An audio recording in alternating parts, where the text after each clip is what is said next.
Today I'm going to teach you how to do this matte brown eyeshadow look. Starting with this transition shade on a rounded fluffy brush, do windshield wiper motions up by your eyebrow. With the same shade, rock back and forth under your eyes with a smudge brush. With the flat top brush going into this beige shade, you're going to place that all over your lid, up to where you can see you built that windshield wiper motion earlier. Going back with our fluffy brush into the first shade we used, packing that shade on the second half of our eye below where the windshield wiper motion was.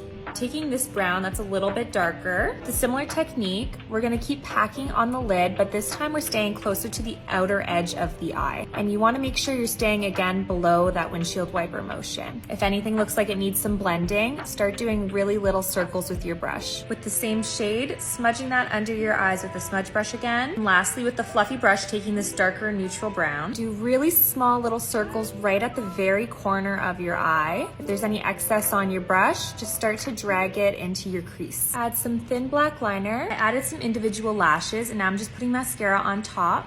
If you want to learn how to do individual lashes, I have another tutorial. To finish it off, I'm taking this white and I'm just applying that to my inner corner.